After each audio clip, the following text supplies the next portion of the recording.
Bueno, aquí estamos, mis hermanos queridos, dándoles la bienvenida, deseándoles una feliz tarde y aquí dispuestos para iniciar nuestra transmisión. Hoy nos corresponde responder a sus preguntas con la Biblia, las respuestas bíblicas a sus inquietudes, de tal manera que les animamos, aunque tenemos una buena cantidad de preguntas y quedan faltando, pues ya decidiremos si de pronto mañana continuamos o para el próximo lunes. Damos gracias a Dios por ustedes, por sus vidas, por sus familias, por sus hogares y nos encomendamos pidiéndole a Dios sabiduría y entendimiento para poder trazar correctamente su palabra. Le damos gracias a Dios, Padre Celestial, en el nombre poderoso de Cristo Jesús. Estamos, Dios mío, adorándote, dándote el honor y la gloria, dándote alabanza y adoración, Señor, proclamando, Señor, tu fidelidad, entendiendo, Señor, tu bondad, tu propósito eterno, Señor. Tu palabra dice, Dios mío, que los santos tienen que ser edificados para que ellos hagan la obra del ministerio. Y eso, Dios mío, Señor, es lo que tratamos cada día, Dios de los santos, de que tu misericordia, tu amor infinito, tu gracia divina, Dios mío, se manifieste en cada uno de nosotros y podamos, Señor, comprender, Señor, tu grandeza, podamos comprender tu santidad, podamos comprender, Señor, bendito Dios, tu llamamiento, Señor, y ser fieles, Señor, en todo, Padre. En el nombre de Jesucristo, te damos toda la gloria y la honra, te damos toda nuestra alabanza, toda nuestra adoración, Señor, nos rendimos delante de ti. Creemos en un Dios vivo, creemos en un Dios poderoso, creemos en el Dios que hizo los cielos y la tierra y todo lo que en ellos hay, Señor. Somos, Señor, el fruto de tu aflicción, somos ovejas de tu prado, somos primicias de tus criaturas, Señor, y estamos aquí para reverenciarte, para honrarte, para bendecir tu nombre, para cumplir, Señor, con lo que tú nos has encomendado, de cuidar y alimentar tus ovejas, Señor. Aunque tengamos que hacerlo de esta forma, Señor, tú nos ayudarás, Señor, para que nuestro trabajo no sea en vano, para que nuestro trabajo prospere, Señor. Yo te lo pido de todo corazón por cada uno de tus siervos, Dios mío, que en esta hora, Dios de los cielos, se dedican, Dios de los santos, aleluya, a pregonar tu palabra, a alentar sus ovejas, Señor, a ministrarles, Dios mío, Señor, y dar una palabra de aliento, de fortaleza, de conocimiento, de revelación, Señor, para que el temor tuyo, Señor, esté en cada corazón. Hoy nos rendimos delante de ti. Te pedimos, Dios mío, Señor, por cada hermano, por cada familia, Señor, que nos ve, Señor, que nos escucha, Señor, en todo lugar del mundo donde llegan esta señal, Señor, y podamos, Dios mío, Señor, ser de bendición, Señor. Gracias, Padre. Gracias, Hijo. Gracias, Espíritu Santo de Dios. Te agradecemos, Señor, por tus bondades. Te agradecemos, Dios mío, por tu misericordia. Te agradecemos, Dios mío, por la provisión, Señor, que tú nos das. Te agradecemos, Dios mío, Señor, porque nunca, Señor, tú nos has faltado, Señor. Nunca, Dios mío, Señor, la fe, la gracia y el amor tuyo, Señor, permanecen en nosotros, Señor. Ayúdanos, Señor, para que día a día, Dios mío, nuestro corazón, Señor, pueda reflejar la verdad. Pueda reflejar, Dios mío, Señor, bendito tu gracia, tu grandeza, tu santidad, tu amor y tu misericordia. Ayúdanos, Padre Dios, para que siempre haya en nosotros, Dios mío, Señor, la disposición, Señor, para servirte, Dios, la disposición, Señor, para adorarte, la disposición, Señor, para bendecir tu nombre, la disposición, Señor, para glorificar tu presencia, Señor, para exaltar tu poder, para proclamar que tú eres Dios fiel, para proclamar, Señor, que tú eres Dios grande, excelso, Padre de misericordia, Dios de poder, Señor, de toda gracia. Vivifícanos, Señor, conforme, Señor, a tu propósito eterno. Trae, Dios mío, bendición sobre tu iglesia, trae bendición sobre tu pueblo, trae bendición sobre cada hermano, trae consolación, fuerza, gracia, bondad, misericordia, Dios mío, y sobre todas las cosas, Dios mío, entendimiento, Señor, que el temor tuyo, Señor, esté en nuestros corazones, Dios mío, y que podamos deleitarnos, Dios mío, Señor, grandemente en tu palabra, Señor, en el nombre glorioso de Cristo Jesús, Señor, te damos toda la gloria, y te damos toda la honra, y te damos toda la alabanza, la adoración, Señor, la exaltación y el honor, Señor, porque tú eres santo, porque tú eres excelso, Señor, porque tú, Dios mío, eres fiel y poderoso, y porque tu palabra es viva, es eficaz, Señor, y día a día, Dios mío, nos edifica, nos levanta, nos fortalece, nos ayuda, Señor, nos alimenta, nos nutre, Señor, y hace que nuestras vidas, Dios mío, puedan ser, Señor, instrumentos en tus manos. Rogamos a ti un espíritu de sabiduría, de revelación, de entendimiento, de gracia, de poder, Señor, y que podamos deleitarnos en ti, Padre Celestial. En el nombre de Jesús yo ruego por cada uno de mis hermanos, Señor. Ruego, Dios mío, para que tú los guardes, Señor, tú les des fuerza, Señor, los animes y puedan desatar, Señor, sus vidas de todo temor y toda obra inmunda de destrucción, Señor, que el enemigo quiere implantar a través del temor, en el nombre de Cristo Jesús. Amén y amén. Gloria a Dios, mis hermanos. Bueno, aquí estamos dispuestos a darle un buen tiempo de enseñanza a las preguntas. Tenemos varias. Vamos a mirar, ahora 8 días quedaron un par de preguntas sencillas, no vamos a... Son sencillas porque únicamente el hermano me preguntaba, el hermano Jaime Castillo Telles, decía: mi hermano, Dios te guarde, estuve leyendo en el Antiguo Testamento donde habla de la reina del cielo. ¿A cuál reina? Le perdono, hermano, no me acuerdo bien de la cita. Bueno, vamos a mirar entonces la Biblia. A ver, vamos a mirar la reina del cielo. En Jeremías capítulo 7 dice, los hijos recogen la leña, los padres encienden el fuego y las mujeres amasan la masa para hacer tortas a la reina del cielo y para hacer ofrendas a dioses ajenos para provocarme a ira. La reina del cielo es Astarot o Astaret, como quiera decirle. En otras, dependiendo de la cultura, se le da diferentes nombres. Artemisa, otro nombre que tiene es Diana de los Efesios. Dependiendo de las culturas, los tiempos van cambiando. Y es un dios femenino, una diosa femenina. Algunos en las culturas antiguas decían que era la consorte de Dios, que era el amante de Dios.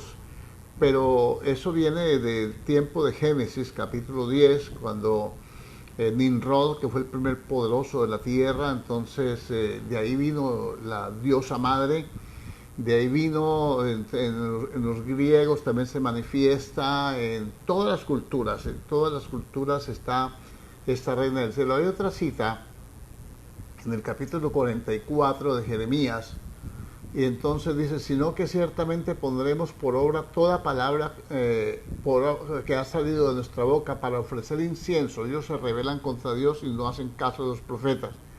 Y dice: sino que ciertamente pondremos por obra toda palabra que ha salido de nuestra boca para ofrecer incienso a la reina del cielo, derramándole libaciones como hemos hecho nosotros y nuestros padres, nuestros reyes y nuestros príncipes en las ciudades de Judá y en las plazas de Jerusalén, y tuvimos abundancia de pan y estuvimos alegres y no vimos mal alguno.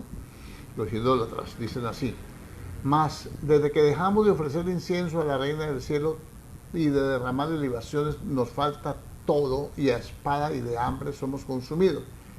Y cuando ofrecimos incienso a la reina del cielo y le derramamos libaciones, ¿acaso le hicimos nosotros tortas para tributarle culto y le derramamos libación sin consentimiento de nuestros maridos? Dicen las mujeres.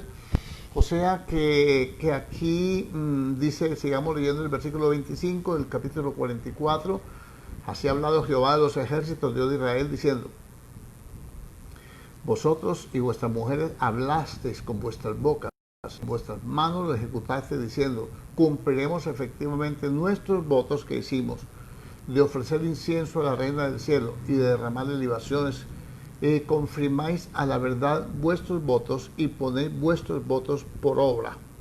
Entonces aquí nosotros tenemos que entender que este es un personaje idolátrico, es un ídolo. Dice, estábamos leyendo el 44:25, vamos a leer un poquito más.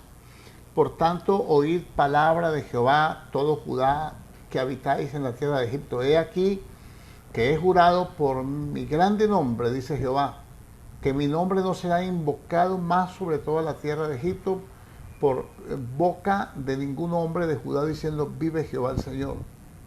He aquí que yo velo sobre ellos para mal y no para bien, y todos los hombres, ellos adoran un ídolo femenino, se llama la reina del cielo, Astaret, Semiramis, Diana de los Efesios, Artemisa, dependiendo de la cultura y dependiendo de la época, diferentes pueblos tienen diferentes nombres.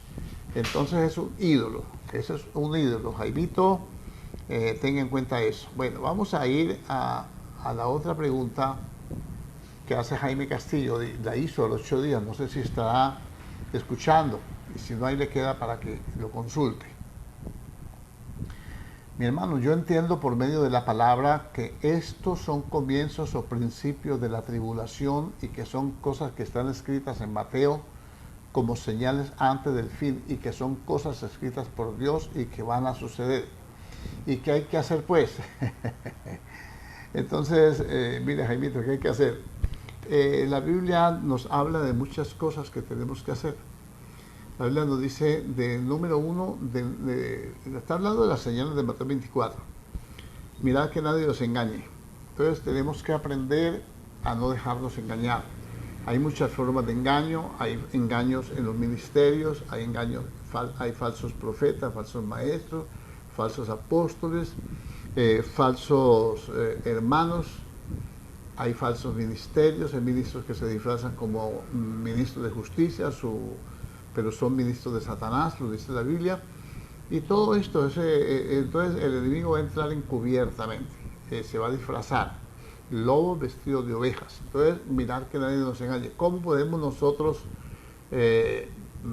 pues advertirnos de no dejarnos engañar de ellos? Siguiendo la sana doctrina. ¿Qué es la sana doctrina? No estoy hablando de religión, no estoy hablando de ser de tal o cual corriente de doctrinal, de iglesia, no estoy hablando de iglesia, estoy hablando de sana doctrina. Entonces la doctrina quiere decir enseñanza. Entonces la sana enseñanza, ¿cuál es la sana enseñanza? La que me alienta, la que me alivia, la que me da vida, la que me da salvación. Entonces, cuando usted come alimentos sanos, usted tiene tiene cuerpo sano, tiene vida, una vida abundante. Cuando usted no come alimentos propios, que son los necesarios, alimentos sanos, perdóneme, le diría, como cuando una persona solamente come fritos y todas esas cosas de bolsa y enlatados y toda esa cuestión, su salud no es muy fuerte, llega el momento en que colapsa. Asimismo, cuando nosotros no tenemos una doctrina sana, vamos a terminar desviándonos del camino, nos van a desviar. Por eso el Señor dice, mirad que nadie nos engañe. ¿Qué tenemos que hacer? ¿Qué tenemos que hacer? Es velar y orar para no entrar en tentación. El espíritu está dispuesto, mas la carne es débil. Hay una gran cosa, hay algo que yo voy a estar predicando en estos días cuando el Señor me dé el tiempo, y es lo que es la iglesia como templo, la vida de templo. La mayoría de personas van a los templos, van a la iglesia, pero no hacen lo que tienen que hacer dentro de un templo, no tienen vida de templo, son únicamente asistentes, pueden ser permanentes que estén allí, pero la Biblia enseña, dijo, mi casa, lógicamente se refería al templo de Jerusalén, pero ahora nosotros somos la casa de Dios, lo dice en la primera carta de Timoteo, capítulo 3, versículo 14. Dice, estas cosas te escribo, oh Timoteo, para que si tardo sepas cómo debes conducirte en la casa de Dios, que es la iglesia del Dios viviente, columna y baluarte de la verdad.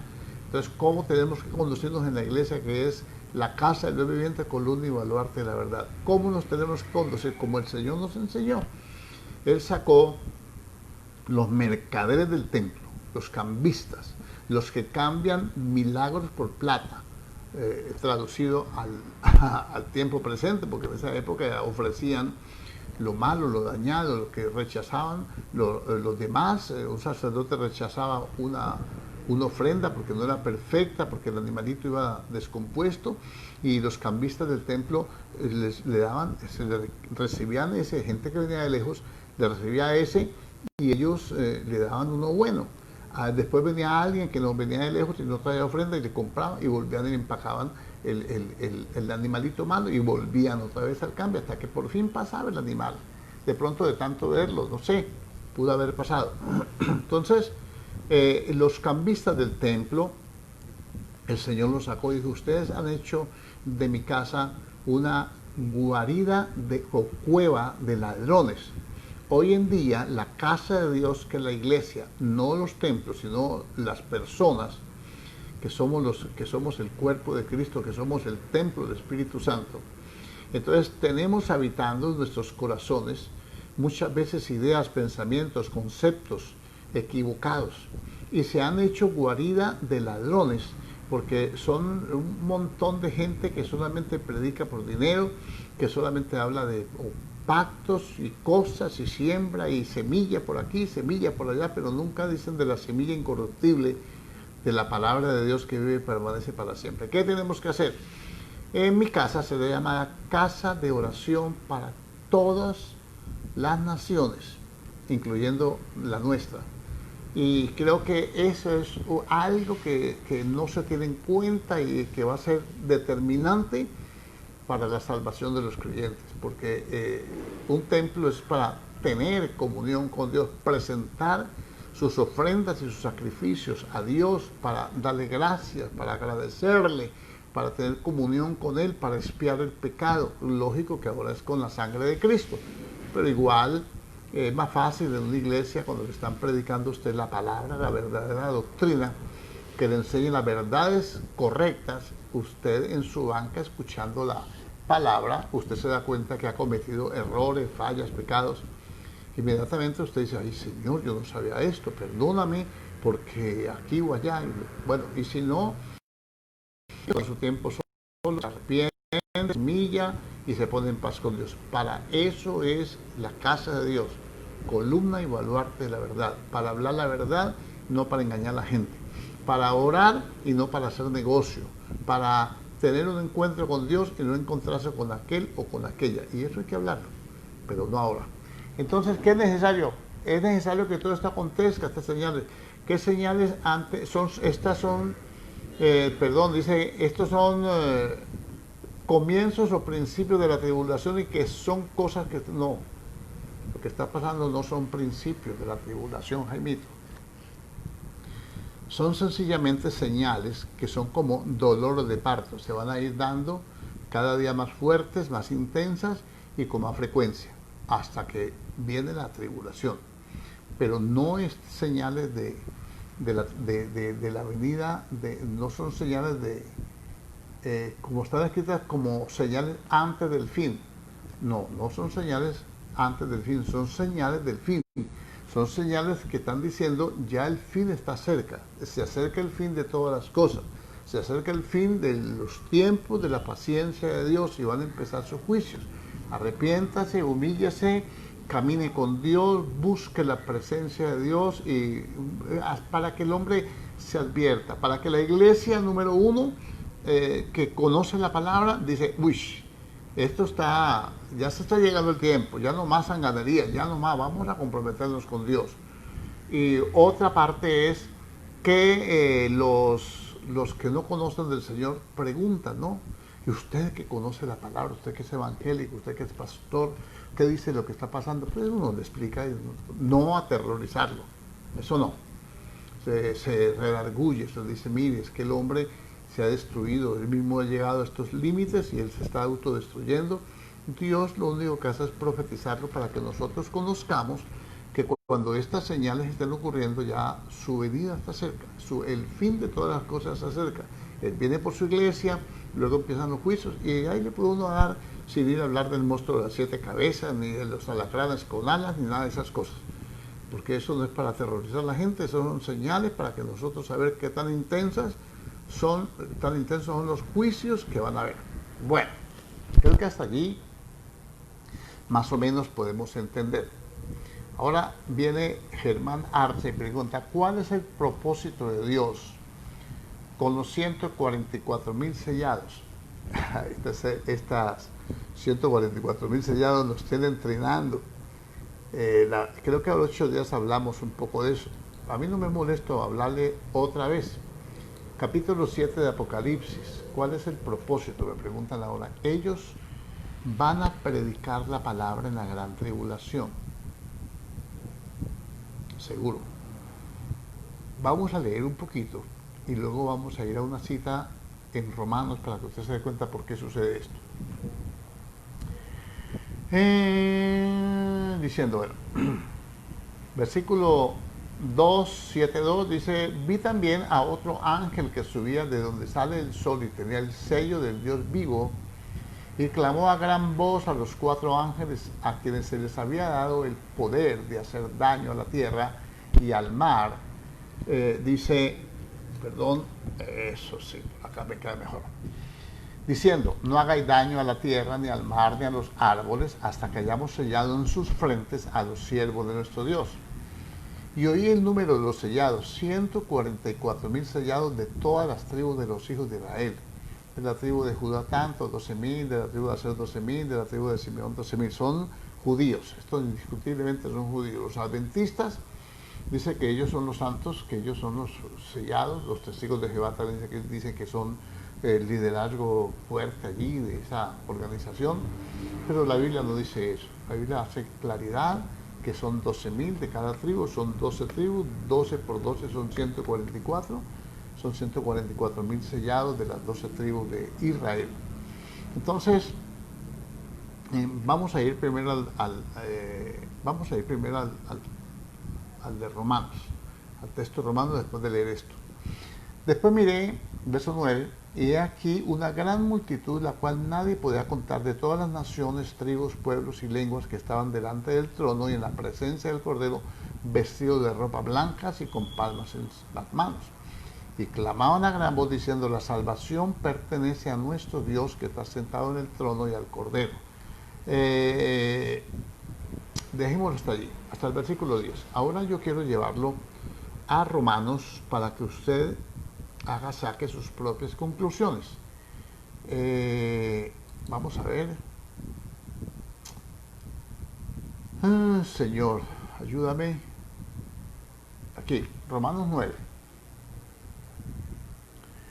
Me gusta leer contexto, usted perdone que yo leo largo, no me gusta leer versos sueltos allí porque a veces se presta para malas interpretaciones. Pablo dice, verdad digo en Cristo y no miento, y mi conciencia me da testimonio en el Espíritu Santo de que tengo gran tristeza y continuo dolor en mi corazón, porque deseara yo mismo ser anatema, separado de Cristo, por amor a mis hermanos, los que son mis parientes según la carne, pueblo de Israel, que son israelitas, de los cuales de ellos son la adopción. Ahora nosotros somos adoptados. La gloria, ahora la gloria está para nosotros. La gloria de Dios. La iglesia que va a llevar al Señor es una iglesia gloriosa. El pacto, ahora tenemos nosotros un nuevo pacto. La promulgación de la ley, o sea, el evangelismo, o sea, el predicar los mandamientos de Dios, ahora nos toca a nosotros. El culto, no tienen templo, ahora nosotros somos el templo y adoramos en espíritu y en verdad. Y las promesas, ahora nosotros juntamente con ellos somos participantes de las mismas promesas.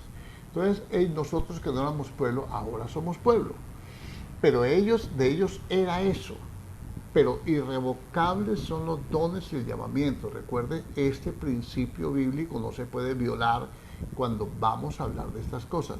Irrevocables son los dones y el llamamiento. Dios los llamó a ellos para que fueran mi especial tesoro sobre todos los pueblos de la tierra. Ellos no cumplieron con eso, ahora nosotros somos un tesoro especial para Dios. ¿Ve?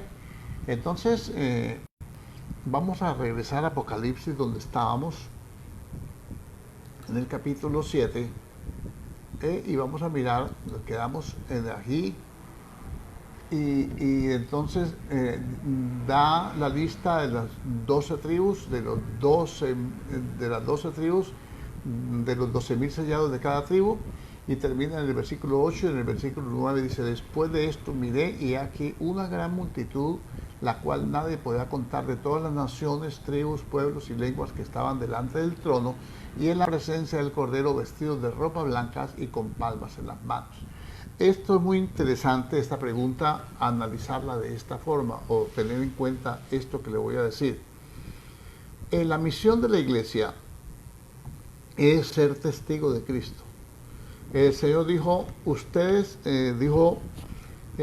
váyanse a Jerusalén. Lucas 24 dice, estén juntos, no se vaya ninguno para ningún lado hasta que no sean revestidos de poder. Porque dentro de no muy pocos días, ya empieza el libro de Hechos a narrar esto, seréis revestidos de poder de lo alto y me seréis testigos en Jerusalén, en Judea, en Samaria, hasta lo último de la tierra.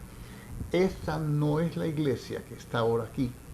Esta no es la iglesia. Estos son 12.000 sellados de las 12 tribus de Israel. Creo que ya la vez pasada les hablé de esto y los dos cambios que hacen ahí. Eso lo voy a obviar ahora. Bueno, y entonces dice, después de esto, mira, hay una gran multitud que nadie podía contar, de todas las naciones, tribus, pueblos y lenguas. Vimos que de ellos es la promulgación de la ley. Ellos tenían ese encargo para cuando viniera Cristo. Después de la salvación de ellos, ellos tenían que predicar la palabra. No lo hicieron porque no recibieron a Cristo, no se pudo cumplir eso. Y esos dones que Dios les dio son irrevocables, son irreversibles, no se le quitan. Y entonces tienen que cumplir su ministerio. Como no lo hicieron antes, lo tienen que hacer en el momento que la iglesia hace levantada. No queda quien predique la palabra. La iglesia no pasa por la gran tribulación. Allá esos 144.000 van a ir por todas las naciones.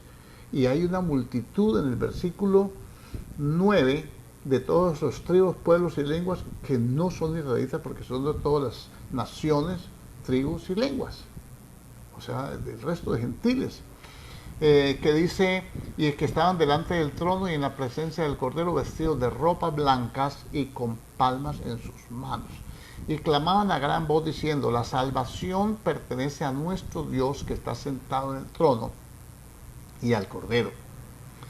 Y de todos los ángeles que estaban en pie alrededor del trono, y de los ancianos y de los 4 seres vivientes, se postraron sobre sus rostros delante del trono y adoraron, diciendo, amén. La bendición, la gloria y la sabiduría y la acción de gracias y la honra y el poder y la fortaleza sean de nuestro Dios por los siglos de los siglos. Amén. Entonces uno de los ancianos habló diciéndome, estos que están vestidos de ropas blancas, ¿quiénes son y de dónde han venido? Yo le dije, Señor, tú lo sabes. Y él me dijo, estos son los que han salido de la gran tribulación y han lavado sus ropas y las han emblanquecido en la sangre del Cordero. Indudablemente se va a predicar el Evangelio a toda criatura y después vendrá el fin. Hay muchos hombres y mujeres que han recibido la palabra, han recibido el Evangelio, pero han caminado un tiempo, otros se han vuelto atrás, otros allí van a ir a la gran tribulación, allí van a emblanquecer sus vestiduras por la predicación que allí van a tener. Número 1, 244.000 sellados, los 2 testigos y los mismos ángeles. Porque hay un ángel que va con el librito del Evangelio diciendo adorar a Dios y darle gloria porque sus juicios han llegado. Bueno, y entonces dice aquí que ya no tendrán, por esto están delante del trono de Dios y sirven día y noche. Ellos no son la esposa, son sirvientes, son siervos. La iglesia es la esposa, la iglesia se va a casarse con el Señor y viene casada con el Señor a celebrar las bodas. Ella se casa en la casa del Padre y viene a celebrar las bodas aquí al milenio. Y entonces estos están, si usted quiere ponerle, aunque es muy arriesgado hacer comparaciones, figuras, ¿no?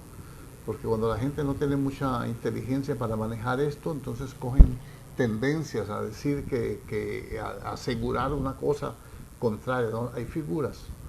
Por ejemplo, las vírgenes sensatas entran en las bodas, o sea, entran a la casa del Padre, que es la boda. Las insensatas que tenían eran vírgenes, pero no tenían aceite, no tenían vida espiritual, se quedan. Y entonces tienen que, van a servir, son siervas, van a servir, van a quedar aquí. Entonces aquí dice que le sirven al Señor y dice, por esto están delante del trono y le sirven día y noche en su templo, y el que está sentado sobre el trono tendrá su tabernáculo sobre ellos. O sea, los va a meter en la iglesia, el tabernáculo de la iglesia, la morada de Dios. Entonces va a extender a ellos que tengan los mismos, que sean parte de la iglesia, de los redimidos, no de la iglesia, digamos de los redimidos, pero van a reinar por 1000 años, van a servir en el templo día y noche. Bueno, y entonces no tendrán ya más hambre ni sed, ni el sol caerá más sobre ellos, ni calor alguno, porque el Cordero que está en medio del trono los pastoreará. O sea que el Señor nunca fue su pastor, apenas lo va a pastorear. Toda oveja que el Señor reciba, Él la va a pastorear. Estas son otras ovejas. Algunos dicen, entre ellos yo, que me gustan tanto mirar las figuras, que son las ovejas abigarradas, manchadas de Jacob. Van a entrar judíos y gentiles ahí. Muchos judíos van bueno.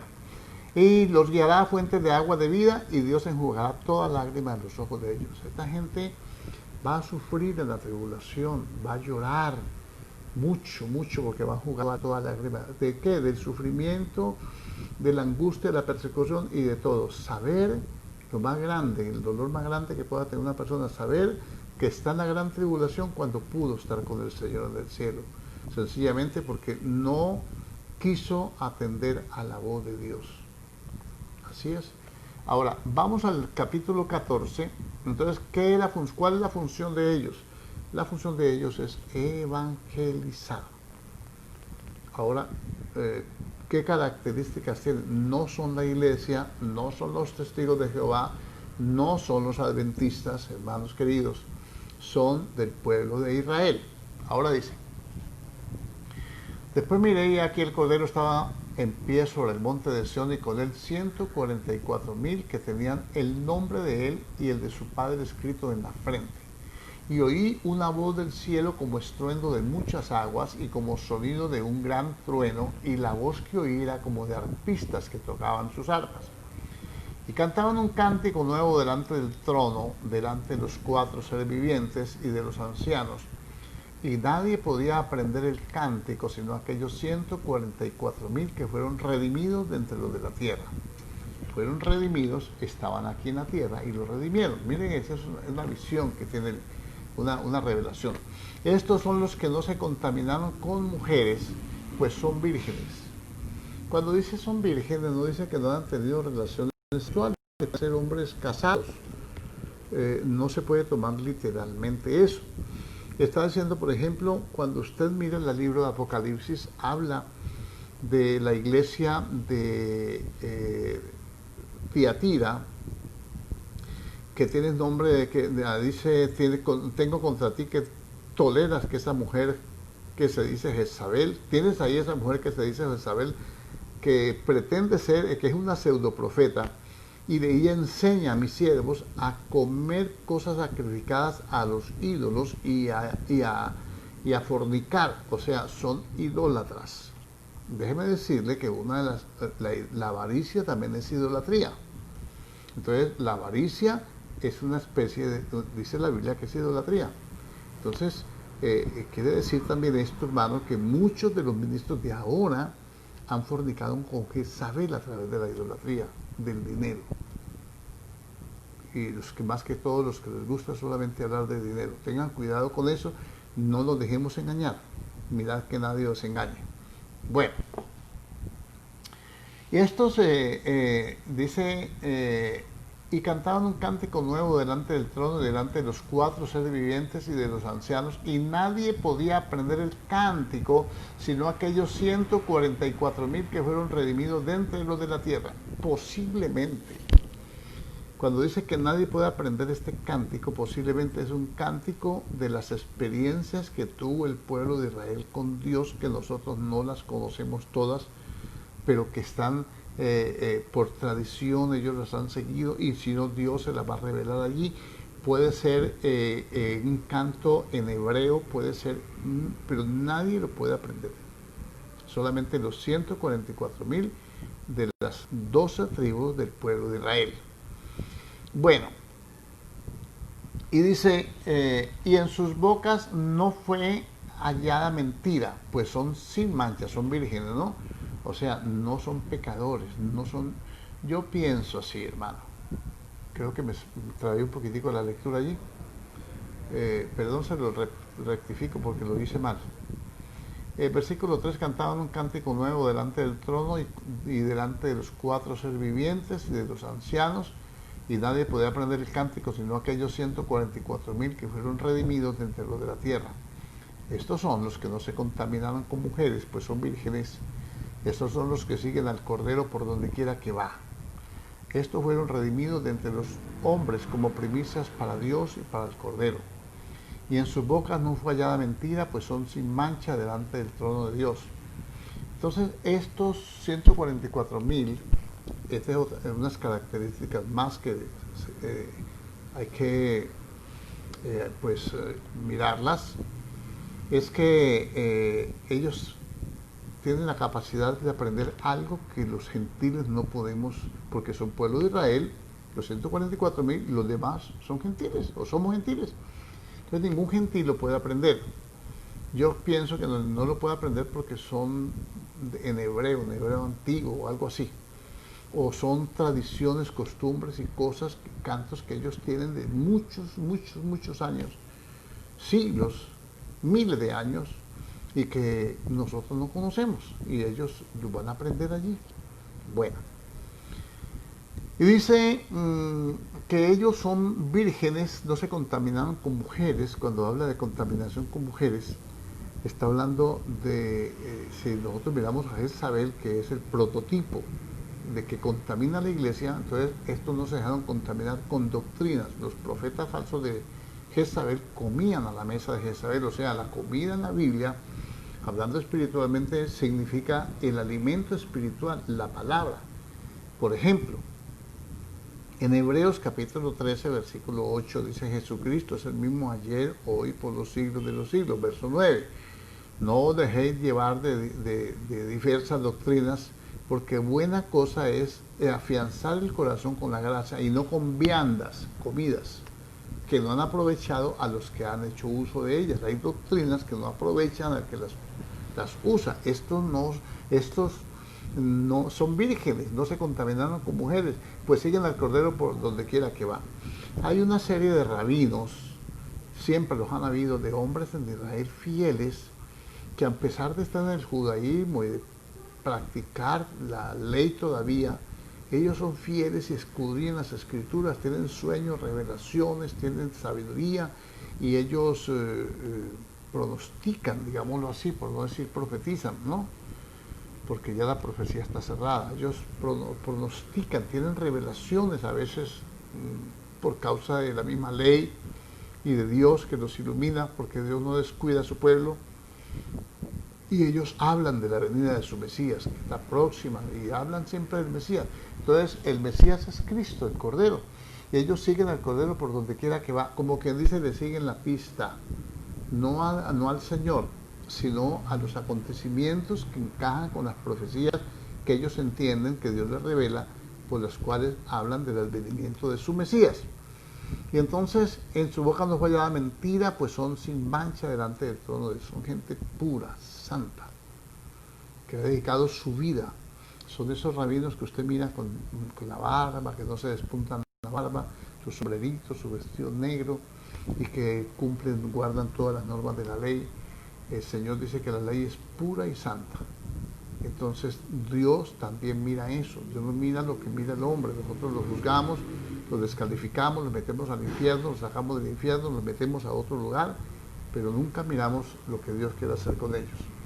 Bueno, entonces, y vi volar por el medio del cielo a otro ángel que tenía el evangelio eterno para predicarlo a los moradores de la tierra, a toda nación, tribu, lengua y pueblo. Entonces, esos que salieron de toda nación, tribu, lengua y pueblo, son los que también fueron evangelizados allí, según este texto.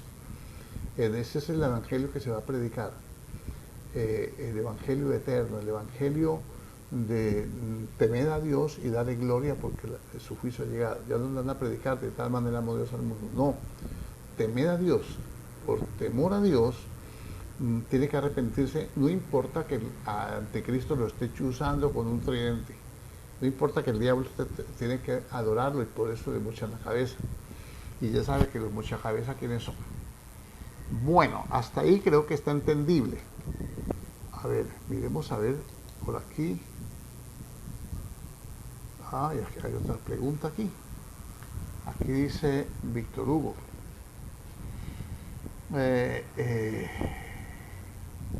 Si una persona no habla en lenguas, no es bautizado en el Espíritu y puede ser salva. Pregunta mi hijo desde Cali. Bueno, la Biblia no habla, no dice que el bautismo en lenguas, una persona no habla en lenguas, no es bautizado en el Espíritu. No, ahí hay una confusión. Se ha interpretado mal un texto. Creo que alcanzamos a darle antes de ir con esto.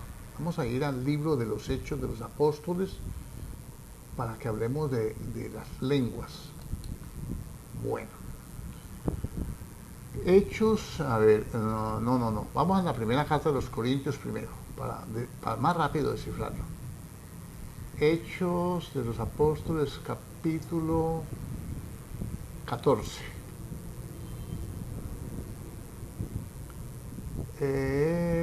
Versículo a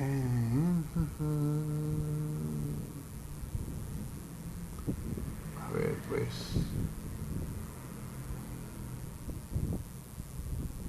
no, capítulo 12. Vamos a mirar, está hablando de los dones del Espíritu, aquí 12. Versículo 27, no, versículo 26, 12 a 26. De manera que si un miembro padece, todos los miembros se duelen con él. Si un miembro recibe honra, todos los miembros con él se gozan. Cuando alguien ora en lenguas, se le da la honra, o sea, se enaltece, se aplaude, se está contento, qué bueno que hay un hermano que habla en lenguas, hay otro que interpreta, hay otro que hace milagros. Ese es el cuerpo. Todos los demás tienen que gozarse con él. No dice que quede excluido. Entonces van a haber miembros, por ejemplo, que imagínense el cuerpo con los ojos. Si una persona ve, todo el cuerpo depende de los ojos, porque para ver por dónde lo va a llevar, lo va seguro porque se lo va guiando. Pero bueno, el punto no es ese. Vosotros pues sois el cuerpo de Cristo y miembros, cada uno en particular. Usted no puede ser igual al otro miembro. Cada uno es un miembro particular, que tiene funciones en particular con otro miembro que se asocia con él. Y a unos puso Dios en la iglesia, verso 28, primeramente apóstoles. No es que los apóstoles tengan más privilegios o más grandeza, más que los demás, no, primeramente. O sea que el primer ministerio que hubo fueron los apóstoles. También está mal interpretado por los apóstoles de ahora, que dice que ellos son primero que los demás. No. Si lo vamos a eso, el Señor dijo que los primeros eran postreros. Y también tienen que aparecer apóstoles ahora porque los primeros eran postreros. No de esa calidad, pero sí apóstoles, que corresponde más o menos a los misioneros, ¿no? Dice, y a unos puso Dios en la iglesia primeramente apóstoles, luego profetas. Un profeta es uno que anuncia un mensaje. Lo tercero, maestros, son los que ordenan la doctrina, los que enseñan todo el andamiaje, toda la estructura de la palabra. Luego los que hacen milagros, después los que sanan, los que ayudan, los que administran, los que tienen don de lenguas. ¿Son todos apóstoles? ¿Contesta usted? No. ¿Son todos profetas? No. ¿Son todos maestros? No. ¿Hacen todos milagros? No. ¿Tienen todos dones de sanidad? No. ¿Hablan todos en lenguas? No. ¿Interpretan todos? No. procurad pues los dones mejores, mas yo os muestro un camino más excelente. Estos que está hablando aquí son el cuerpo de Cristo. Son el cuerpo de Cristo. Entonces, una cosa es ser bautizado en el cuerpo. Capítulo 12, aquí estamos. Versículo 13. Versículo 7 primero. Dice en el 6, hay diversidad de operaciones, pero Dios que hace todas las cosas en todos es el mismo. Versículo 7, pero a cada uno le es dada la manifestación del Espíritu para provecho, etcétera. Nombra los dones. En el versículo 13 dice, porque por un solo Espíritu fuimos todos, por un mismo Espíritu fuimos todos bautizados en un cuerpo.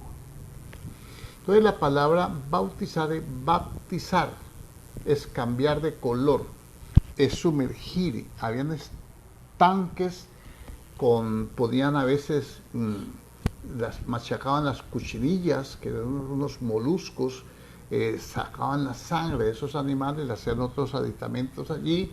Algunos dicen que hierbas para que no oliera mal y para que no se fuera a dañar. Y ahí cogían la lana de las ovejas y la sumergían allí, la tenían ahí metida hasta que cambiara de color. Lo que hace el Espíritu Santo es, fuimos bautizados en un cuerpo. El Espíritu Santo nos sumerge, nos mete en el cuerpo de Cristo, que es la iglesia, para que a través que se junte con nosotros miembros y cambiemos del color negro del pecado por el color blanco de la santidad. Entonces, más o menos, esa semejanza, le hago ese paralelismo para que entienda que lo que le interesa a Dios con los dones espirituales es que meter al nuevo creyente allá cae en el estanque, que es la iglesia, donde está la sangre de Cristo, que es el rojo de las cuchillas allí, que eran las mismas con que tenían las pieles de tejones de la cobertura del tabernáculo, y entonces cambia de color. Eso lo vemos a través de las coberturas del tabernáculo, es igual. Y entonces esa persona dice ahora, le dan los dones para provecho de ¿quién? Del cuerpo. Esta persona acaba de llegar, fue convencida de pecado, el Espíritu Santo está obrando en ella, entonces el uno profetiza, el otro habla en lenguas, el otro interpreta, el otro es apóstol, el otro es maestro, el otro hace un milagro, el otro lo usa Dios para sanarlo, y el otro, cuando menos acordó, el hombre está incrustado, está encajado, está enraizado en el cuerpo, está metido perfectamente unidos todos los miembros del cuerpo por las coyunturas, ministerios se llama eso, que se ayudan mutuamente según la actividad propia de cada miembro, recibe el crecimiento para ir edificándose en amor y ser un templo santo para morada de Dios en el Espíritu. Entonces es muy diferente eso. Entonces lo más importante es ser bautizado en el cuerpo, o sea, que usted sea un miembro del cuerpo. Ahora, miremos ahora si vamos al libro de Hechos y miremos aquí un par de cosas. Hechos 2. Aquí sucede algo. Bueno, en el capítulo 2 dice, cuando llegó el día de Pentecostés, versículo 1, estaban todos unánimes juntos, y de repente vino del cielo un estruendo como un viento recio que soplaba, el cual llenó toda la casa donde estaban sentados. Ojo con esto. Y se le aparecieron lenguas repartidas como de fuego. No, la gente confunde esto. Dice, es que las lenguas, Dios me dio unas lenguas de fuego y para reprender. No, está equivocado, mijo. Lenguas de fuego eran unas grandes lengüetas de fuego que se asentaban sobre la cabeza de cada uno, como si se les estuviera metiendo fuego por la cabeza. Olvido como llamas de fuego, y se asentaron, o sea, tocaron sus cabezas. ¿Por qué? Varias cosas podemos hacer aquí. Cuando Dios levantó el tabernáculo, Moisés oró y el fuego descendió sobre el altar y se encendió el altar.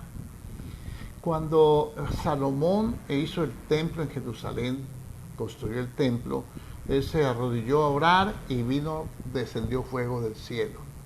Los altares, Caín y Abel recibieron fuego del cielo sobre la ofrenda. Elías también hizo descender fuego del cielo sobre el holocausto. Está diciendo que nosotros somos el templo de Dios, somos el altar de Dios. Entonces vino y el Espíritu Santo lo que hace es que hace 3 eventos en uno solo. Pero aquí no lo sabemos diferenciar. Entonces aquí dice, y se desaparecieron lenguas repartidas, no son lenguas, son, digámosle, lengüetas, pues, para diferenciarla. No son lenguas de hablar, no son glosa. La palabra lenguas es glosa, o sea, idiomas. Y dice, se les aparecieron lenguas repartidas como de fuego, asentándose sobre cada uno de ellos. Esa es una parte. Y la segunda parte, y fueron todos llenos del Espíritu Santo. Número 2. Y comenzaron a hablar en otras lenguas, según el Espíritu les daba que hablasen. Pero aquí hay un problema idiomático, un problema de traducción, un problema de consultar, de ir al texto y confrontar la idea exacta, cómo es. Aquí no dice, mire, fueron todos llenos del Espíritu Santo y todos comenzaron a hablar en otras lenguas, no dice eso. Fueron todos llenos del Espíritu Santo y comenzaron a hablar en otras lenguas. No todos, estoy seguro. No todos, yo estoy seguro de que no fueron todos. Porque Pablo dice, hablan todos en lenguas, y él mismo dice, no. Entonces yo creo que aquí vino el Espíritu Santo, derramó fuego para hacer visible y testificar de que es el altar de Dios. Y fuera de eso, porque nosotros somos la sal de la tierra. Y la sal de la tierra, dice en el Levítico capítulo 2, usted lo busca por ahí, ya lo hemos visto muchas veces, el Señor dice que nunca faltará en el holocausto la sal, por estatuto perpetuo, de modo que Jesucristo fue sacrificado por nosotros y nosotros somos la sal del sacrificio. Tiene que venir el Espíritu Santo a dar testimonio de que nosotros estábamos en el altar de Dios, porque cuando en Apocalipsis se ve, tienen la visión, Juan tiene la visión del Señor, del Cordero, sus pies, dice, sus piernas son como bronce brullido.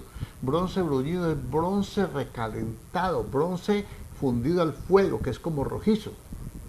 Entonces le está diciendo, él estuvo en el altar del holocausto donde se quemaba el cordero. Y nosotros somos la sal, y luego viene el Espíritu Santo y confirma mediante el fuego que nosotros somos parte del sacrificio de Cristo, que Él murió por nosotros, que Él y nosotros somos inseparables. Y como somos inseparables, entonces eso hay que entenderlo, es de rodillas por el Espíritu. Esto no es teología. Entonces, esa cuestión de que somos uno en Cristo es porque somos, ¿cómo nos confirma Él? Con que en el altar allá estuvo el Cordero y luego la sal. El Espíritu Santo lo anda a confirmar poniendo el fuego. Está diciendo, ustedes también son resucitados con Cristo, ustedes también son la sal de la tierra y van a empezar a hacer su función. Ustedes van a testificar. El testimonio de que el sacrificio era acepto a Dios era la sal. Era la sal, la sal. Sin la sal, Dios no aceptaba el sacrificio. Entonces aquí viene y dice, y estaban todos, fueron todos llenos del Espíritu Santo y comenzaron a hablar en lenguas según el Espíritu les daba que hablasen. Entonces, de ahí viene el versículo 11, dice aquí, el 8, les oímos hablar cada uno de nuestra lengua en que hemos nacido, partos, medos, elamitas, y los que habitamos en Mesopotamia, en Judea, en Capadocia, en Ponto, en Asia, en Frigia, en Panfilia, en Egipto, y en las regiones de África, más allá de Cirene, y romanos aquí residentes, tanto judíos como prosélitos. Prosélitos son convertidos, gentiles convertidos. Cretenses y árabes, les oímos hablar en nuestras lenguas las maravillas de Dios. Y los que hablaban, los que eran le pregunto yo, aquí viene una pregunta, la pregunta del millón, ¿en qué yo me baso para decir que no todos hablaron en lenguas?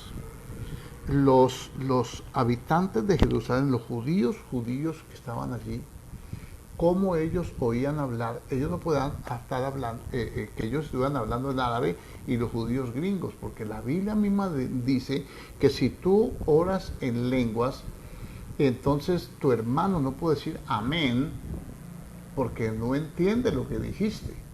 Entonces lo lógico es que unos hablaron en su idioma natural, alababan a Dios, como nosotros decir, alguien está orando en lenguas y glorificando a Dios, y hay un japonés, un gringo, hay una persona, y ellos le están entendiendo a los que están hablando acá, mientras que otros que son de aquí, de los, ¿cómo se dice?, lugareños. Los lugareños le debemos decir, gloria a Dios, bendito es su nombre, santo, y todo eso cuestión de vocablos de adoración que nosotros damos. Entonces queda descartado de que una persona que no hable lenguas no es salva. No, la persona no es sellada con las lenguas. No, señor. La persona es sellada con el Espíritu Santo de la promesa, según Efesios capítulo 1, versículo 13, que ahora tenemos que usar ese verso para la otra respuesta, la otra respuesta que voy a dar acerca de esto. Si una persona no habla en lengua, no es bautizado en el Espíritu Santo y puede ser salva, somos bautizados todos por el Espíritu Santo en el cuerpo que es la iglesia. Esa doctrina de que el que no habla en lengua no es salvo es unitaria. Es unitaria, eso no es una doctrina correcta, porque la Biblia dice que no todos van a hablar en lenguas. Y es muy diferente las lenguas al género de lenguas y a la interpretación de lenguas. Entonces, si usted mira Hechos capítulo, a ver si me acuerdo, 10, 44, algo así, por esos lados,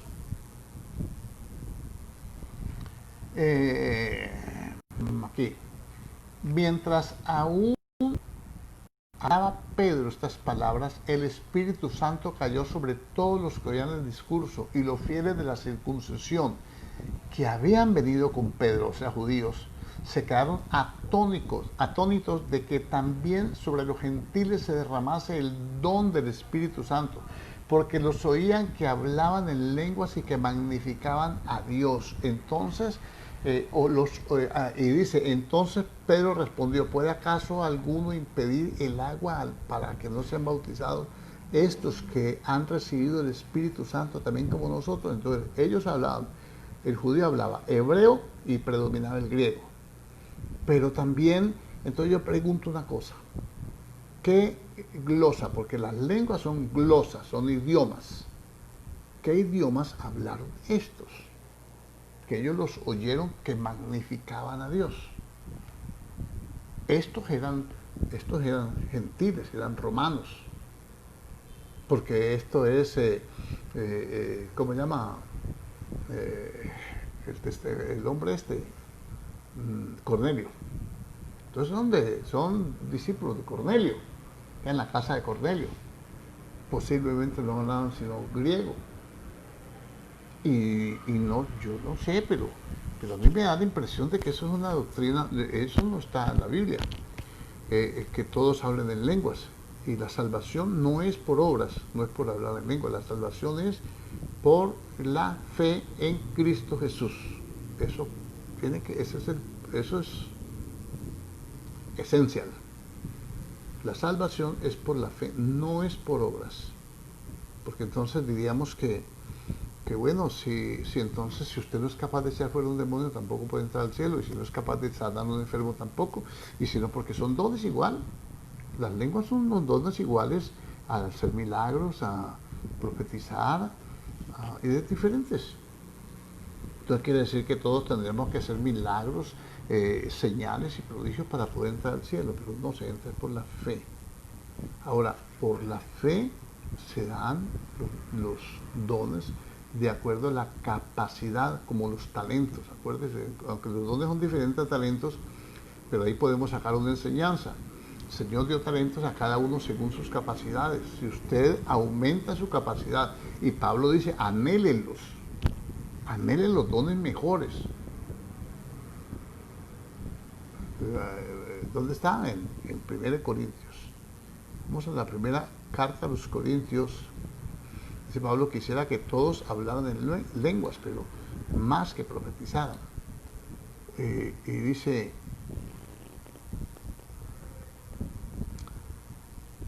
versículo 14-39. Así que hermanos, procurad profetizar y no impidáis el hablar en lenguas, pero hágase todo decentemente y con orden. Ahora, en el capítulo 12, termina el capítulo 12 diciendo así. Cuando ya estamos leyendo, tienen todos dones de sanidad, hablan todos en lenguas, interpretan todos. Procurad pues los dones mejores, mas yo muestro un camino más excelente. ¿Cuál es el camino más excelente? El capítulo 13. Lo que pasa es que los numeritos, las divisiones, no son originales, son puestas, yo creo que también Dios permitió, inspiró hombres para ponerlos, para que nos ayuden a ubicarlos, pero eso no es, la Biblia no se escribió con versículos, con números. Y dice el versículo 1, si yo hablase lenguas humanas y angélicas, entonces hay lenguas humanas y lenguas angélicas. Y no tengo amor, vengo a ser como un metal que resuena o címbalo que retiñe. ¿Qué se gana una persona con hablar en lenguas y no tiene amor? Si este es un mandamiento, no es un mandamiento nuevo, es el mismo que habéis oído al principio, que nos sabemos unos a otros. Y si alguno aborrece a su hermano es homicida, y ningún homicida tiene vida eterna permanente en él. Y si alguno no ama a su hermano, está en tinieblas y no sabe dónde va, porque las tinieblas han cegado sus ojos. De modo que esa doctrina, esa es netamente unitaria, eso es donde más se mueve eso. Entonces, otros se han ido al extremo de negar que eso es satánico, que eso es del diablo. No, hay que tener un balance, lo que dice la Biblia. Bueno, creo que por ese lado estamos bien, ya. Bien cogidos de la tarde, gloria a Dios. Bueno, ahora vamos con lo siguiente. A ver cuál es la siguiente.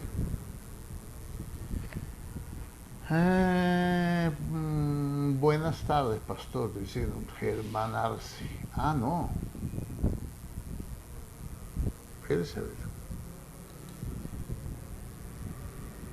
Aquí está una pregunta de Aida Salazar y Germán Arce. Buenas tardes, pastor. Bendiciones del Señor. A Germán era Apocalipsis, sí. Dice, bendiciones del Señor. Para hacer una pregunta, si me hace el favor y explicar cuál es la diferencia entre miedo, temor y prudencia. Muchas gracias. Ya sé por dónde viene la pregunta.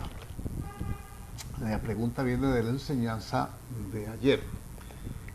Sí, muy buena la pregunta. Temor. La palabra temor, vamos a hablarlo en el Antiguo Testamento y en el Nuevo Testamento.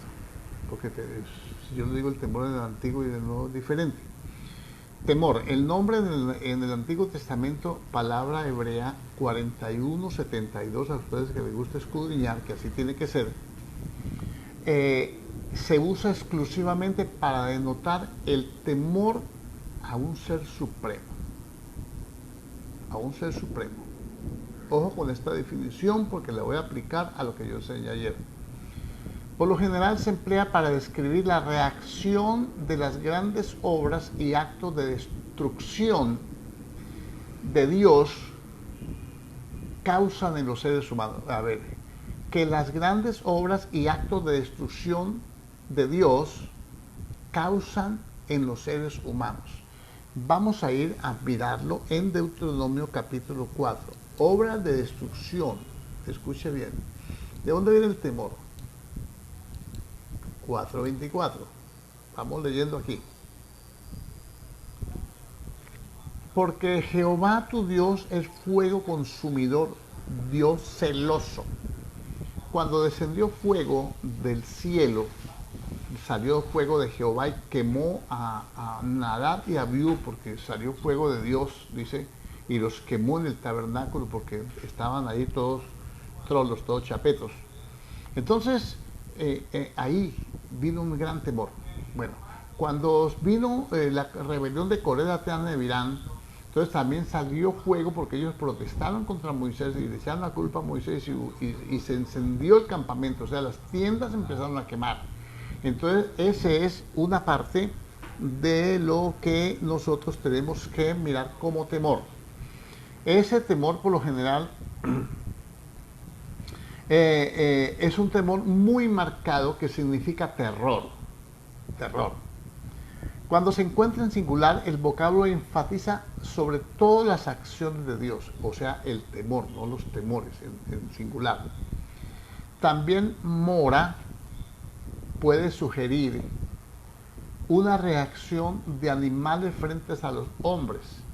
El temor y el miedo de todos los animales estará sobre vosotros. O sea, un animal ataca al hombre no porque sea agresivo, sino porque le da miedo, le da temor del hombre. Hay gente que sabe manejar esto y que tiene experiencia y nos enseña, dice, mire, tales animales usted pase como si no lo hubiera visto, quédese quieto. Y verá que él no le hace nada. Resulta que el que está con temor es el hombre, pero Dios dijo que el temor de los animales estaría sobre el hombre. Yo creo que así es. Que un perro, cuando lo entrenan allí, que lo dejan solo en una casa, en lo que sea, ve una persona extraña y lo primero que es una persona extraña que nunca la ha visto y entonces le produce temor al animal. El mismo temor lleva a que se defienda. Entonces, ese es el temor. Bueno, hay otra palabra, yare, que quiere decir un temor reverente. Ese es el hebreo 3372. Esa palabra es la número 3372 del hebreo, del diccionario Strong. Ese verbo se encuentra muy continuamente en la Biblia, en el Antiguo Testamento, y básicamente connota la reacción psicológica que llamamos temor. Yare puede indicar temor de algo o de alguien. Se puede orar para ser liberado del temor. Veamos esto. Jacob oró en Génesis 32:11 y dice, líbrame ahora de la mano de mi hermano y de la mano de Saúl, de la mano de mi hermano, de la mano de Saúl, porque le temo, tengo miedo, no venga a caso. Puede suceder, no lo tiene fijo, es un temor infundado. Puede ser que no venga a caso y me hiera la madre con los hijos. ¿Ve? Ojo que de esto es muy importante tenerlo en cuenta. Ya le voy a explicar. En Deuteronomio 25, 17 y 18 dice, acuérdate de lo que hizo Amalek contigo en el camino cuando salías de Egipto, de cómo te salió al encuentro en el camino y te desbarató la retaguardia de todos los débiles que iban detrás de ti, cuando tú estabas cansado y trabajado y no tuvo ningún temor de Dios. Mire, Amalek atacó a Israel cuando se lo puso porque no tuvo temor de Dios. Amalek conoce a Dios, es hermano, es nieto de Saúl. Bueno, ahora permítame, yo voy a ir a otro texto en Éxodo a ver qué fue lo que sucedió allá cuando se opuso a Amalek. En el capítulo 17, ya usted sabe que Moisés subió al collado, levantó los brazos, Josué enfrentó al enemigo, y entonces dice, versículo 16, Jehová dijo a Moisés, versículo 14, 17, 14. Escribe esto para memoria en un libro y di a Josué que raeré del todo la memoria de Amalek de debajo del cielo. Moisés edificó un altar y llamó su nombre Jehová Nisi, Jehová mi estandarte. Y dijo, por cuanto la mano de Amalek se levantó contra el trono de Jehová, Jehová tendrá guerra con Amalek de generación en generación. Él no tuvo temor, él no miró la gloria, la grandeza, el poder, la majestad de Dios y el pueblo de Dios, que el pueblo que Dios había sacado de Egipto, no tuvo en cuenta que era Dios que se estaba poniendo. Y dice, se levantó contra el trono de Jehová. Entonces, ese es temor. Ahora, ese temor, no siempre, ese temor, por ejemplo, usted mira, cada que el Señor se le aparece a alguien, dice, no temas. ¿Por qué? Porque ellos conocían al Señor que es santo. que la gloria de Dios, la santidad de Dios los pueda consumir. Isaías dijo, siendo hombre de labios inmundos, mis ojos han visto al Rey. Entonces ahí mismo vino un ángel que con un carbón encendido y le purificó los labios con fuego, ¿no? Y entonces Moisés también, cuando vio, se tiró al piso y postrado, con temor y con temblor. Entonces ese es un temor reverente. Entonces, básicamente el verbo connota la reacción psicológica que llamamos temor. Yaré puede indicar temor de algo o de alguien. Se puede orar para ser librado del temor, ya lo dijimos. Bueno, cuando se usa en relación a una persona de alto rango, yaré connota temor reverente. Es más simple, es más que simple temor, es la actitud con que una persona reconoce el poder y la condición de la persona a la que se reverencia y se le rinde el debido respeto. Esto es sacado del diccionario Vine del Nuevo Testamento, del Antiguo Testamento. Y dice, con este significado la palabra puede implicar sumisión en una debida relación ética con Dios. El ángel del Señor dijo a Abraham, yo conozco que temes a Dios, pues no me rehusaste, no me has negado tu hijo, tu único. Bueno, y así sucesivamente hay una cantidad vamos a mirar en el Nuevo Testamento. Vamos a mirar ejemplos. Juan 14, 27. Vamos a resumir. Hay un montón de citas ahí, pero pues vamos a resumir esto. 14:27 de Juan dice, la paz os dejo, mi paz os doy. Yo no os la doy como el mundo la da. No se perturbe vuestro corazón ni tenga miedo. Miedo. Esa palabra ya es en griego porque es del Nuevo Testamento. Es deiliao. También se dice deilia y deilos. Dependiendo de la conjugación que le haga al verbo, y se traduce con una palabrita muy maluquita, que quiere decir cobarde.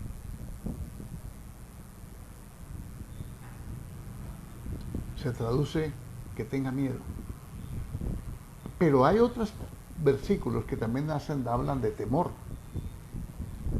Pablo dice, por ejemplo, temo que como la serpiente con su astucia engañó a Eva, vuestros sentidos sean de alguna manera extraviados de la sincera fidelidad a Cristo. Pablo, cuando se usa Pablo, no se dice deilia ni deilos, sino que se dice fobeo, de fobia.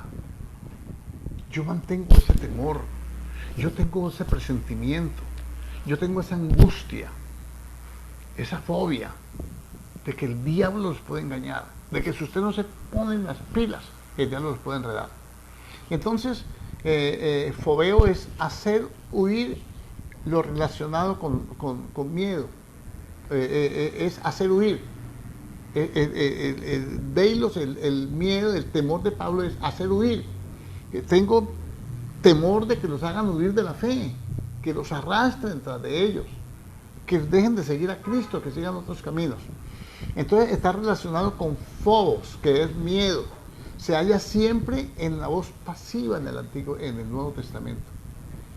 O sea, no es que perturbe, es una forma pasiva, es una forma de que uno está preparado, que tiene cierto temor, que tiene cierta prevención con las cosas que le puedan salir mal por la falta de diligencia de una persona.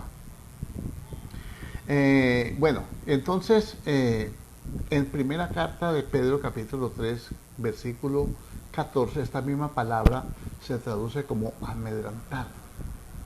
No os amedrentéis por causa de ellos. Quiere decir atemorizar, miedo, tener miedo, respetar, temer, temeroso, temor, tener miedo. Entonces en el Antiguo Testamento, en el Nuevo, es un temor reverente a alguien superior, a alguien que uno conoce, que tiene un poder con el cual nosotros no podemos igualarlo y que nos tenemos que someter. Por ejemplo, una persona que tiene temor de Dios sabe que no puede hacer lo malo, ¿Por qué? Es un temor reverente. Número uno, porque ama a Dios, no quiere desagradarlo, no quiere perderlo, no quiere perder la comunión con Dios. Número dos, porque Dios es fuego consumidor. Número tres, porque el Señor dijo que Él va a recompensar a cada uno según su obra, que le va a dar a cada uno su parte. Entonces, cuando yo hablo de miedo, estamos hablando acerca de, en 1 Corintios 2:3, Pablo dice, y estuve entre vosotros con debilidad y mucho temor y temblor. Usa phobos, estuve entre vosotros con mucho respeto, mucha prevención, no se me vaya a salir una palabra maldicha, no vaya yo a expresarle mi antigua doctrina rabínica que estaba basada en la ley. Porque luego sigue diciendo Pablo en ese contexto, y no ni mi palabra ni mi predicación fueron con palabras persuasivas de humana sabiduría, sino con demostración del Espíritu y de poder. O sea, lo que Dios ha hecho en mí, ese temor que yo tengo, no es que ustedes van a creer que porque yo fui rabino, yo vengo a convencerlos a ustedes con mis expresiones, con mi predicación, sino para que la fe de ustedes esté fundamentada en la obra de Cristo y no en la de los hombres, para que tengan sabiduría de Dios. Entonces, esas cosas son así. Cuando nosotros miramos, vamos a mirar aquí, yo le decía que es el miedo que se tiene en el Antiguo Testamento de las personas que se tienen miedo a los reyes, temor, esa palabra que se usa aquí, vamos a mirar aquí, Daniel capítulo 9, versículo 1, 21 y 23. Le voy a demostrar a usted, porque más o menos esa es la pregunta, ¿no? Que yo le dije que no tenemos por qué tenerle miedo al diablo, no tenemos por qué tenerle miedo a la pandemia, ni al virus mugroso ese, porque entonces ¿dónde está el ángel de Jehová? ¿Dónde están las promesas de Dios? Tengo más miedo, dice Señor, no teman al que mata el cuerpo, pero ténganle miedo más bien al que lo puede echar al infierno. Eso es lo que dice la Biblia. Ahora hay otra cosa. Hay otro verso en Isaías, capítulo 8, verso 12, dice, no llaméis conspiración a lo que este pueblo llama conspiración, ni tengáis miedo de lo que ellos tienen miedo, que sea Jehová vuestro temor y vuestro miedo, a Él temer. ¿Ve? Entonces aquí vamos a mirar algunas cosas importantes. ¿Por qué nosotros no debemos tener miedo? Estaba hablando del Nuevo Testamento. Nosotros, ¿por qué? Hay una diferencia bastante notable. Hay una diferencia entre lo que es la prudencia, que esa es la pregunta completa, ¿no? ¿Qué diferencia hay con la prudencia? La prudencia es para hacer las cosas correctamente delante de Dios. Ya le voy a explicar eso, pero déjeme, yo le voy a Daniel, en el capítulo 9, Daniel, capítulo 9, versículo 21, Daniel está orando, Daniel está ahí con el Señor, está metido en el Señor, capítulo 9, 21, aún estaba hablando en oración, dice Daniel, no puedo leerle todo, si no lo conoce, léalo en su casa, cuando el varón Gabriel, el ángel, al arcángel, a quien había visto en la visión al principio volando con presteza, vino a mí como a la hora del sacrificio de la tarde, y me hizo entender, y habló conmigo diciendo, Daniel, ahora he salido para darte sabiduría y entendimiento. Al principio de tu ruego fue dada la orden, y yo he venido para enseñártela, porque tú eres muy amado. Entiende pues la orden y entiende la visión. Empieza a darle las profecías de las 70 semanas. Lo que le quiero hacer resaltar aquí es, dice, al principio de tu ruego fue dada la orden, y yo he venido para enseñártela. Entonces, ese es Antiguo Testamento. ¿Por qué en el Antiguo Testamento se habla tanto de miedo y tanto de temor y en el Nuevo no? Eso es lo que yo quiero mostrarle. Ahora voy a ir al capítulo 10 de Daniel, versículos, capítulo 10, más o menos el versículo 11. Me dijo, Daniel, varón muy amado, está atento a las palabras que te hablaré y ponte en pie, porque a ti he sido enviado ahora.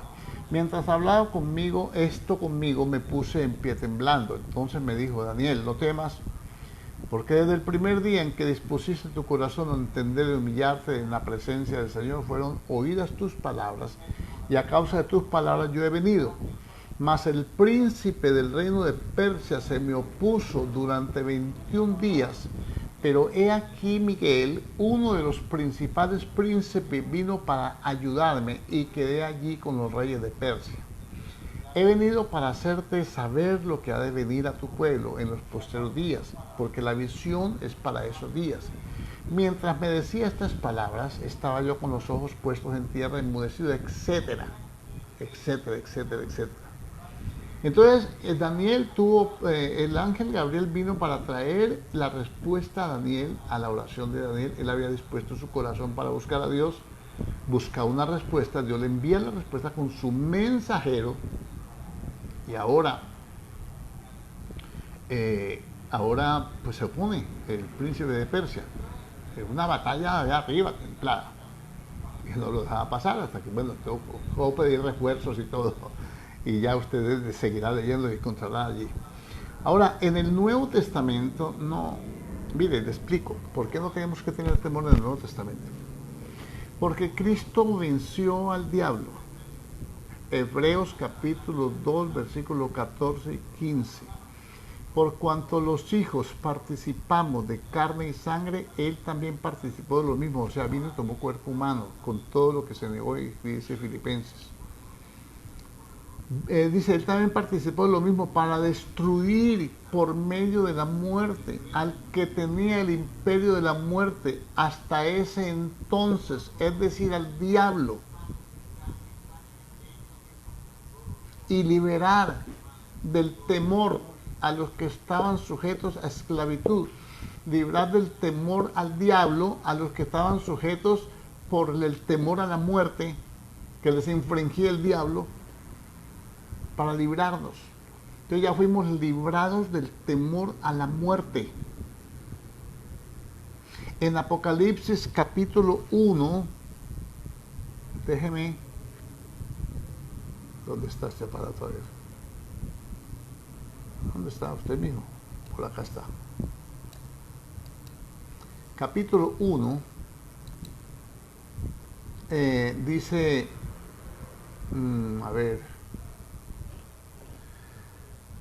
dice, y de Jesucristo al testigo fiel, versículo 5, el primogénito de los muertos y el soberano de los reyes de la tierra, al que nos amó y nos lavó de nuestros pecados con su sangre, y nos hizo reyes y sacerdotes para Dios su Padre. A Él sea la gloria e imperio por los siglos de los siglos. Amén.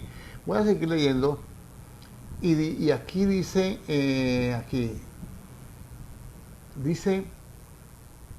versículo 17, cuando le vi caí como muerto a sus pies. Él tuvo una visión del Señor. Y puso su diestra sobre mí diciéndome, no temas. Yo soy el primero y el último, el que vivo y estuve muerto. Mas he aquí que vivo por los siglos de los siglos. Amén. Y tengo las llaves de la muerte y del Hades, se las quité al diablo. Escribe las cosas que has visto y las que son de las que han de ser después de estas. Entonces, Él tiene las llaves del Hades y de la muerte. Le pregunto yo, si el Señor resucitó y le quitó las llaves del Hades y de la muerte al diablo, y si el Señor destruyó el imperio de la muerte, ¿con qué lo va a matar el diablo a un creyente? Diga, con el engaño. Con el engaño. El Señor dijo que Él nos libró de la esclavitud de la muerte. Entonces, ¿cómo nos libró? Conoceréis la verdad y la verdad os hará libres. Todas las promesas, segunda carta a los Corintios, búsquelo usted, capítulo 1, versículo 20. Porque todas las promesas de Dios se cumplen en Cristo Jesús. Y en Él son sí y en Él son amén, para glorificar a Dios o para la gloria de Dios. Entonces, no tiene razón de ser. Fuera de eso, por allá en la primera carta de Juan, capítulo 5, 19, dice, el que es nacido de Dios tiene una simiente incorruptible en él y no peca, y el maligno no lo puede tocar. No se turbe vuestro corazón ni tenga miedo. No se turbe vuestro corazón ni tenga miedo. Crees en mí, crees en Dios, creed también en mí. Entonces yo no puedo, perdóneme, yo no puedo como cristiano estar asustado, teniéndole temor a la muerte, porque entonces el Señor no me rescató o yo no me dejé rescatar. Si me rescató, me rescató. Bueno, entonces no hay más preguntas. Bueno, listo. Terminemos con esto. La muerte no me puede matar a mí, no puede matar a ningún cristiano. El Señor dijo, muerte, yo seré tu muerte y tu destrucción. Lo dijo en Amós. Se cumple en la resurrección. Él destruyó la muerte. Entonces, porque la Biblia dice en Hebreos 2:14 que por cuanto los hijos participaron de carne y sangre, apréndalo, Él también participó de lo mismo para destruir a la muerte, al que tiene el imperio de la muerte. Amós dice, muerte, yo seré tu muerte y tu destrucción. Cuando resucites, destruye la muerte. Ahora, en breve el Dios de paz aplastará a Satanás bajo nuestros pies, y sobre todo principado, potestad, y nombre que se nombra, dominio y todo lo que se nombra, fue puesto bajo los pies del Señor. Pero resulta que el Padre lo dio por cabeza al cuerpo, que es la iglesia. Entonces el diablo quedó bajo los pies de Cristo, y Cristo lo está apretando con la iglesia. De modo que si la iglesia es liviana, el diablo se le sale debajo de los pies. Y el Señor dice en Romanos 16:20, en breve el Dios de paz aplastará a Satanás. No dice bajo sus pies. En breve el Dios de paz aplastará a Satanás bajo vuestros, iglesia, pies.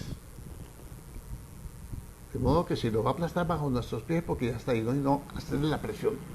¿Cuándo va a hacer eso? En la resurrección de los muertos, cuando resucitemos nosotros, entonces va a decir, muerte, sepulcro, ¿dónde está tu victoria? Muerte, ¿dónde está tu aguijón? ¿Cuál? A ver, muéstrame. Entonces el diablo no puede matar al creyente, ni siquiera en el Antiguo Testamento. Dios le dijo, mira, a Job, respetámele la vida, porque Dios es el Señor, es Rey de Reyes y el Señor de los Señores. Él es la vida. Lea Juan capítulo 1, vamos a leerlo. Juan capítulo 1. En el principio era el verbo, y el verbo era con Dios, y el verbo era Dios. Otra versión dice la palabra, otra versión dice Cristo. Este era en el principio con Dios. Todas las cosas por Él fueron hechas, y sin Él nada de lo que ha sido hecho fue hecho.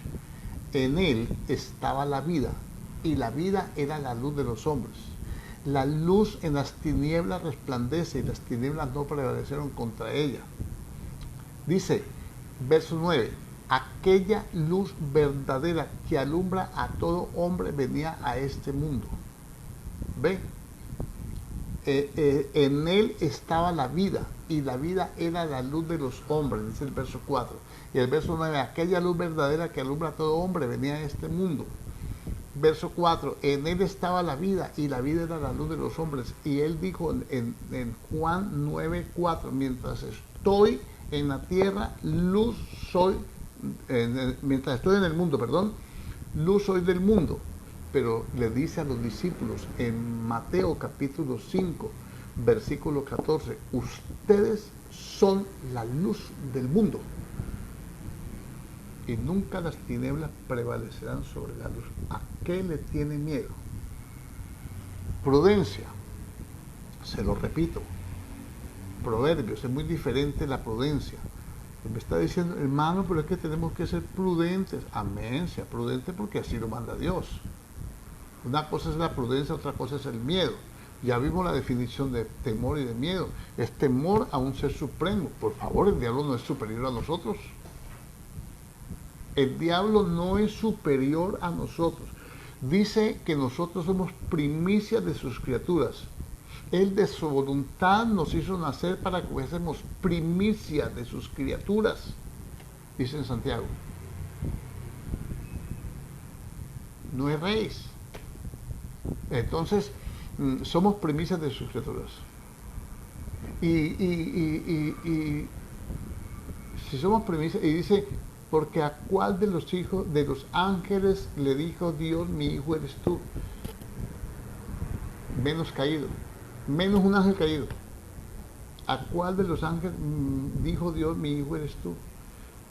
Y vemos a aquel que fue hecho menor que los ángeles, a Cristo Jesús, coronado de gloria, por el padecimiento, porque era necesario afligirlo por el padecimiento, porque cuando tenía que llevar muchos hijos a la gloria. Por eso no se avergüenza llamarlos hermanos. Somos hijos de Dios. Entonces, nosotros tenemos que entender eso. Vamos a la prudencia, dijimos, Proverbios, capítulo 2. Aquí dice, está hablando de una cosa muy diferente. No está hablando de tenerle temor a las noticias, ni porque es más. Gracias, Padre. Salmo capítulo 112. Bienaventurado el hombre que teme a Jehová y se deleita grandemente en sus mandamientos. Tendrá una generación poderosa, una descendencia bendecida. Bienes y riquezas hay en su casa y su justicia permanece para siempre. Es misericordioso y presta. Maneja sus negocios con juicio. No tendrá temor de malas noticias porque su corazón está confiado en Jehová. Versículo 7. Proverbios. Hijo mío, si recibieres mis palabras, ¿qué prudencia tenemos que tener? Recibir la palabra de Dios. No es prudente creerle más al diablo y al mundo que a Dios. Si recibieres mis palabras y mis mandamientos guardaré dentro de ti, haciendo estar atento tu oído a la sabiduría, entendiendo, oyendo para hacer. Porque la sabiduría es eso, es hacer lo que Dios dice. Si inclinares tu corazón a la prudencia, ¿cuál es la prudencia? Hacer lo que la palabra de Dios dice. Esa es la prudencia. Si clamares a la inteligencia y a la prudencia de esto, si hablares con sabiduría en vez de estar hablando cosas. Ya le expliqué. No, pues ¿cómo así? Que yo me pongo a ver las noticias. Dicen, no, porque es que mire, ese virus se va a contagiar, eso se va a rebotar y eso, la segunda pasón que meta, eso, mejor dicho, todos vamos a ser contagiados. Yo reprendo eso, le digo yo al locutor, al que sea. Yo reprendo esas palabras, no las recibo en el nombre de Cristo. ¿Cómo así? ¿Cómo yo voy a permitir que me estén diciendo maldiciones?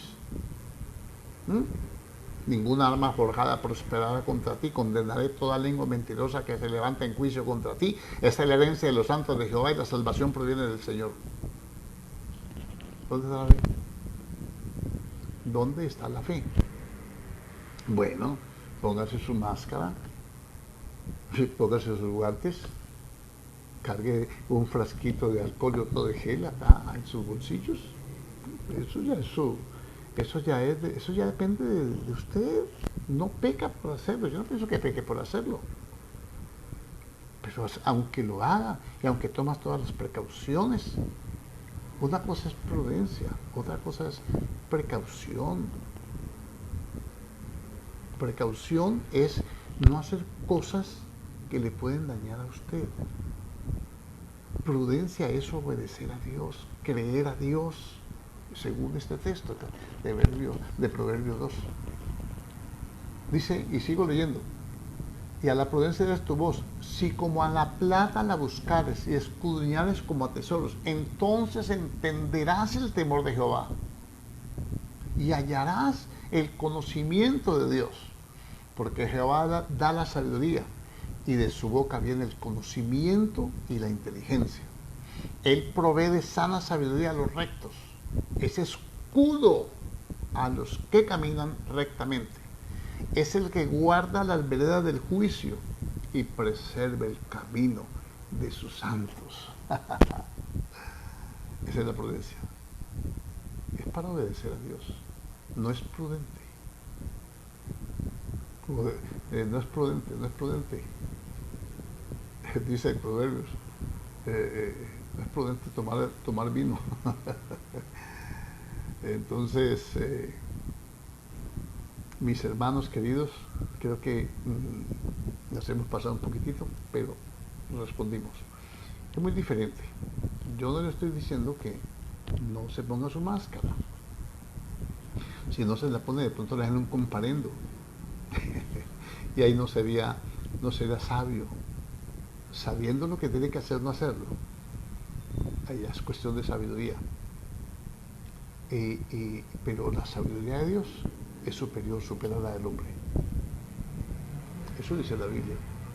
Entonces aquí tenemos que, yo me pongo eso, porque si me encuentro por ahí con alguna autoridad, pues me va a sancionar, me va a poner un comparendo, que eso vale un poco plata. Y entonces yo no puedo infringir la ley. Pero si voy y me lavo las manos, voy y ando por allá, pues mi deber es lavarme las manos. ¿Por qué? Pues que no solamente el virus puedo traer cualquier otra cosa, y tanta cosa que la gente anda diciendo y tanta cosa, saber que tantas cosas se echan en las manos, que es más malo el remedio que la enfermedad, a saber, y que llegue uno y se coja alguna cosa por ahí también y saber qué otro ha cogido dinero y toda esa cuestión. Aunque de eso no hay mucho en estos días, no hay peligro de contaminarse con dinero porque está como escaso. Pero de todas formas, hermano, no confunda. Una cosa es el miedo, otra cosa es el temor a Dios. Y cuando usted tiene temor del diablo, de la muerte y de la enfermedad, usted está creyendo que es más poderosa, que ese es su Señor, ante el cual usted teme. No, yo no. Por eso le puse los versos y le puse la explicación. El miedo es una fórmula del diablo para esclavizar. Porque la Biblia dice que el Señor con su muerte venció la muerte para librarnos del temor a la muerte. Yo soy redimido y usted también. Oremos. Padre Celestial, te damos gracias en el nombre poderoso de Cristo Jesús por tu bondad, tu amor y tu misericordia, Señor. Ayúdanos, Señor, a discernir, a entender, a glorificar tu nombre, a exaltar tu presencia, a proclamar tu verdad. Señor, yo te pido que guardes tu iglesia, guarda cada corazón, que con sinceridad, con amor, con fe, con gracia, podamos hablar en el nombre de Jesucristo y que podamos confiar en ti, que podamos soltarnos en tus brazos, podamos comprender tu fidelidad, tu misericordia, tu amor eterno y tu gracia divina. Ayúdanos, Señor. En el poderoso nombre de Cristo te adoramos y te bendecimos y te glorificamos, Señor, porque tú eres fiel y poderoso para hacer las cosas mucho más y mejor y más abundantemente de lo que nosotros pensamos, de lo que nosotros pedimos. Dios, tú eres un Dios, el Dios de la abundancia, de la misericordia, del poder, del amor, nuestro Padre bueno, que nos da buenas cosas y se las pedimos. En ti estamos seguros, en ti estamos completos, dice la palabra, Señor. Tú lo has hecho todo. Si, Señor, no te reservaste a tu propio Hijo, tu palabra dice, ¿cómo no nos darás con Él juntamente todas las cosas? Por lo cual estoy seguro de que ni la vida ni la muerte, ni lo alto ni lo profundo, ni ángeles, ni principados, ni potestad, ni ninguna cosa creada nos podrá separar del amor de Dios que es en Cristo Jesús, Señor nuestro. Amén y amén. Dios le bendiga, mis hermanos. Con la ayuda del Señor, 7 de la mañana, estaremos clamando a Dios. Tiempo de clamor, 7 de la mañana, con la licencia de Dios. Dios le bendiga y hasta la próxima. Y nada de temor, nada de miedo.